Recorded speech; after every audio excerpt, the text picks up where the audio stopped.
Hello, kids. Good evening. I hope you're all doing well. I hope you're all studying well. And I am hoping that you have started making notes for your current affairs. And in case if you have not, I'm sure that you're going to start doing it very soon. Now, without wasting any more minute, we have a lot of news to cover. Let's begin with the session. Let's see what do we have today. I'm guessing my screen is visible and I am audible to you all. As you can see, we have a lot of news that has come up in the last 2 weeks. So let's see what is it that we are going to discuss. So the first news that we are discussing is the world's first Om-shaped temple that has been inaugurated in Rajasthan. So what are we seeing here? Now this temple was inaugurated in a village called as Jadan in the Pali district of Rajasthan.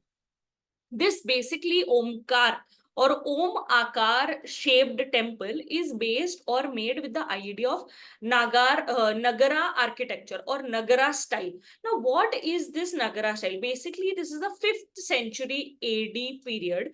That is where this style came into picture. And it is very much prevalent in the northern India, in the Karnataka region, and in the Madhya region or the Madhya Pradesh. So now what becomes important is in the recent months, starting from somewhere between November till today, what are we seeing? We have seen a lot of temples that have been discovered from the Nagara architecture or a temple that has been made in this style. So try to understand about this style as well and what is it symbolizing. Okay, now basically this covers almost half a kilometer, the Om symbol, and it holds 1008. Basically, the Hindu terminology of this is 1008 idols of Lord Mahadev, and similarly 12 Jyotirlings within its sacred boundaries. Okay, so the 12 Jyotirlings, wherever it is located in India, it is all come to, I mean, their original places are still located, but this is also come into picture here. Okay, similarly, there is a standing tower somewhere of the height of 135 feet, and the temple is supported by 2000 pillars. And it has 108 rooms in its premises itself. Okay, now the central feature is the tomb of Guru Madhavan Madhav Anandji. Okay, so Guru Madhav Anandji's tomb is also there. Similarly, the topmost section of this shivling is made from the rhinestone, which is being sourced from Dholpur. Okay, now let's move ahead. What are we saying? PR Shrijesh and Camilla Karam appointed as the co-chairs for FIH Athletes Committee. Now, what is FIH? Okay, we all know this thing. It is the International Hockey Federation, also known as FIH, and they have been appointed as former Indian men's hockey team captain and the goalkeeper. Who is it? PR Srijesh and Shields or Camilla Karam as the co-chairs of this athlete committee. Now, this federation, internationally the hockey or Gazon, was founded by Paul Lotte on January 7th, the 1924. In 1982, the International Federation of Women's Hockey Association merged with this same federation itself. Okay, it has 140 members countries, and the headquarters of this is located in Lausanne, Switzerland. The current FIH president is Tayyab Ikram. Now, moving ahead, what are we seeing? UN appoints Saudi Arabia to lead Women's Right Forum. We know there was a lot of dispute, there was a lot of challenges that was going on. And despite all of these widespread criticism, UN has appointed Saudi Arabia to lead the Women's Right Forum. Now, this is due to its record on basically the poor record on the women's rights. We all know, we have heard about this a lot of times. Now, understanding this thing, it is also important for us to see who are the ones who have denied this thing. Amnesty International and Human Rights Watch condemned the appointment, emphasizing that Saudi Arabia's ongoing detention on women's rights activists and failure to address systematic gender inequalities. Similarly, the UK Foreign Office distances itself from the decision, stating that it had no role to play in the selection process, but continues engagement with Saudi authorities on the women's rights issues. So try to read in depth about all of these things. Let's move ahead and try to see the most important thing. In the last many months, we are seeing a lot of things, a lot of products have started getting geographical indication. So understanding all of these things, we are seeing that all across India, widespread, we are seeing almost every state, almost every union territory has some or the other unique product that has a GI tag attached to it. So understanding this thing, we are seeing that the UP leads with most GI tag products. Understanding this, we now know that after the Bundelkhand's edition, we are seeing 69 GI tag products come from UP itself, which is surpassing Tamil Nadu's score of 58. And in fact, the holy city of Varanasi itself has 30 certified products from the highest in a single geographical area. Now, to name a few, what are we seeing? Banaras ki Thandai, Banaras Tabla, Banaras Shehnai, Banaras Lal Bharwa Mirch, then Chiraigaon Karonda, then we have Banaras Lal Peda, then Banaras mural paintings, Jaunpur Imarti, Mathura ka Sanji craft, then the Bundelkhand Kathia Gehu, then apart from that we have Pilibhit Bansuri, then Sambal bone craft, then Chitrakoot wooden craft and toys, then Moonj craft and Rampur patchwork. These are just to name a few. We know, and I think you should make an important list of all these 69, and rather not only the 69 ones, but all the important GI tags that have been recently added in India's list. Moving ahead, what are we seeing? WHO, the World Health Organization, has launched KNET, a global network for the coronaviruses. But basically, WHO has introduced this thing, which is which helps in aiming and at enhancing the detection, monitoring, and assessment of coronaviruses worldwide. We still know that it is not completely gone away, so it is important for us to have some mechanism for this as well. Basically, this application expands upon the existing WHO COVID-19 reference laboratories network to encompass a broader spectrum of coronavirus, which includes SARS and MERS as well. We all know that before COVID, we had SARS and MERS, and we still do have these things. So to put it under the one umbrella itself and potential novel strains of the public health concern. Similarly, KNET leverages the expertise of 36 laboratories from 21 countries across all 6 WHO regions. Okay. Moving ahead, we have heard this term a lot of times, and recently, finally, it has come into implementation. One vehicle, one FASTag. What do we mean by this? Basically, the National Highways Authority of India, NHAI, has introduced this concept of one vehicle, one FASTag. Now, this helps or this aims to prevent the use of single FASTag for multiple vehicles or linking of multiple FASTags. Basically, this new norm has come into effect from the 1st of April itself, and NHAI had previously extended the compliance deadline to the end of the March, considering all the issues that were faced by Paytm FASTag users. All of these things, it is important for us to see. One of the officials from NHAI has put it this way, that multiple FASTags won't work. People who have multiple FASTags for one vehicle won't be able to use all of them from today, that is April the 1st. Similarly, the rationale behind this move or this initiative is to aim to enhance the efficiency of electronic toll collection system. And this ensures in smooth movement of the toll plazas, discouraging the misuse of FASTag. Similarly, the logging or heavy traffic that falls at the toll areas. Going ahead, what do we see? Abdul Fattah al-Sisi sworn as an Egyptian president. This is not the first time that he has been sworn as the Egyptian president.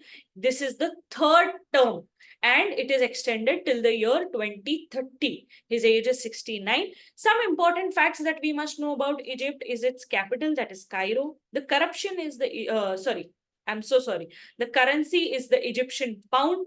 The official language that is spoken is Arabic, and the Prime Minister of Egypt is Mustafa Madboulle. It becomes important for you to not only read these things, but also understand this thing from the India and Egypt's perspective.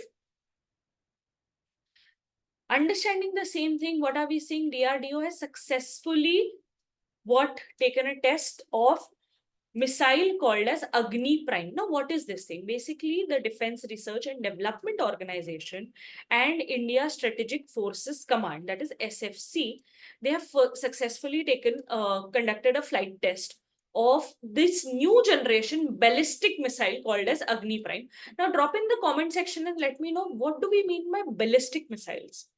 A lot of time we've heard the term just missiles, and suddenly we are using this term called as new generation ballistic missile. So what is this terminology called as ballistics? Drop in the comment section and let me know.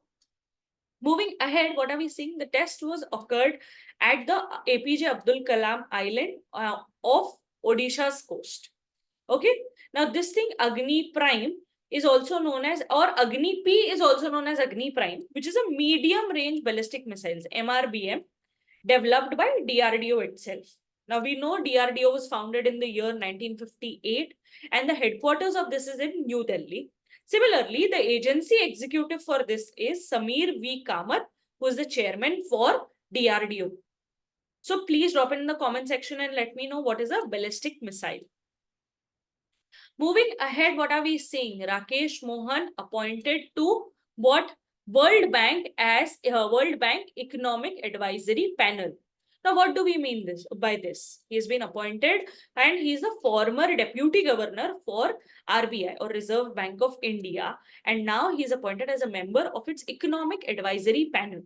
Now, this panel will be chaired by Lord Nicholas Stern, who is the IG Patel Professor of Economics and Government at the London School of Economics. Similarly, World Bank's Chief Economist, Indermit Gill, will co-chair this panel.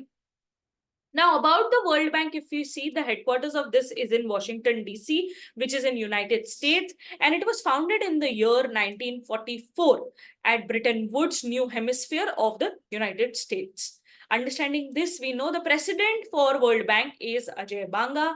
The founders of it is John Maynard Keynes and Harry Dexter White. And the CFO, Chief Financial Officer, is Anshula Kant. Now, understanding the same thing, we are seeing Bilkis Mir, the first Indian woman on the Paris Olympics jury. Why is this name so important and why are Paris Olympics news becoming so important? We know for a fact that Paris Olympics is soon, and at the same time, we have a lot of people who have a lot of sportsmen and sportswomen who are now getting qualified for the Olympics. At the same time, we are reading some important figures who are going to be a part of it. In the last current affairs discussion as well, I had spoken something with regards to Paris Olympics. I'm talking about it today as well. She is a Kaunist from Jammu and Kashmir and is set to make a history as the first woman from India to represent the country as a jury member at the upcoming Summer Olympics in Paris. Now, she is also renowned by the name as Aqua Woman of Kashmir Valley. Bilkis has made significant contribution in a lot of water sports, particularly kayaking and canoeing. Okay. Now, previously, if you see, she has represented India in canoeing and served as a coach for the national women's team. Similarly, her notable participation as the only Indian woman jury at the 19th Asian Games that had taken place last year in China underscores her exceptional contribution towards this sport and the field in general. Understanding the same thing, beyond her accolades in the water sport, she is renowned as an inspiring instructor, nurturing lot of talents, youth talents, not only from Jammu and Kashmir, but India altogether.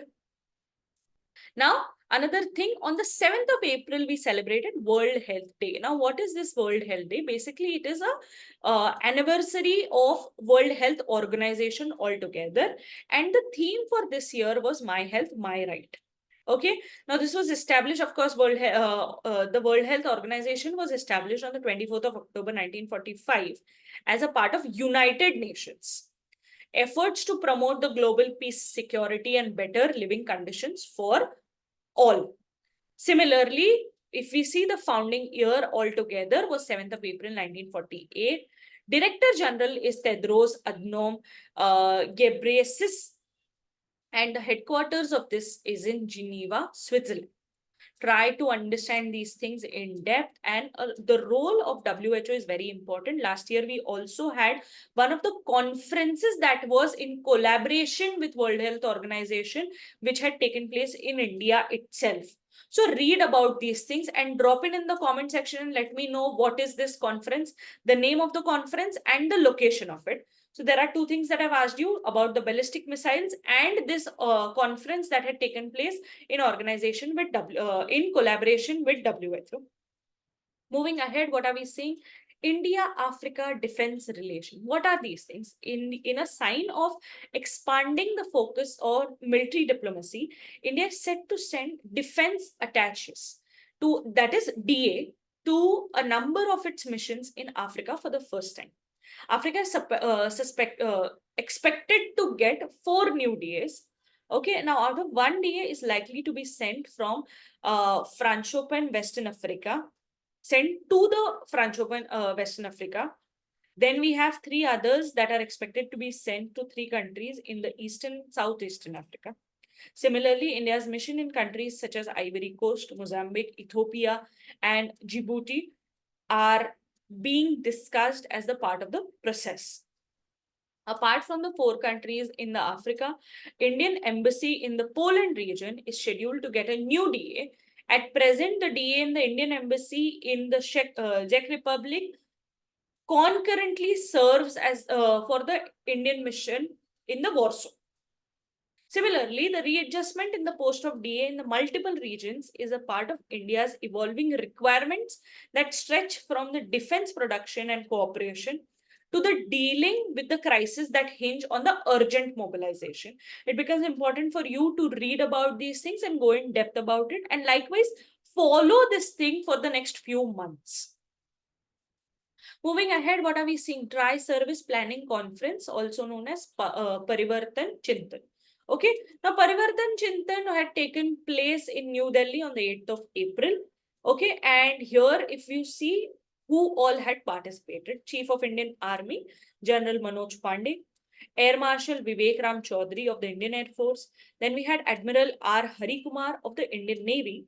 They were the representatives for this conference. Basically, the Chintan was curated as a brainstorming idea, incubating discussions to generate new and fresh ideas and initiatives to reform to further process of jointness and integration of the armed forces altogether. So together working concept. Similarly, this thing, that is jointness and integration, are the cornerstones of the transformation to joint structures with the Indian armed forces, are progressing towards with the intention of being future ready. So you have such conferences on regular platforms. Why? Because you should be understanding the mechanisms of all 3 bodies separately, and then look out for methods where you can work for it together. So coming to this part, I would like you to not only like, share, subscribe to the channel, but also drop in the comment section about other things that you want to see in our upcoming videos. Likewise, if you see that this 3 important things that I have discussed, it's 3 things that I want you to, have probably, what do you say, drop in the comment section about the ballistic missiles and about the WHO conference as well. Similarly, I have one important news for you all, that we are starting up with a summer boot camp that will help you to understand if you are future ready or your understanding about law altogether. And this is exclusively for the Law 26 batch. Of course, we have and it is open from students from class 10th till 12th, and the charges are simply 999. So I request you all to the ones who are watching this, if you are already enrolled for the program, superb. But for the ones who are planning to enroll for it, what are you waiting for? The event starts on the 18th, 19th, and 20th of April. So join in and try to connect to us from our nearest, probably at our nearest center, or drop in the comment section if you're interested, and we'll help you out. I'll see you all in the next video. Till then, bye bye.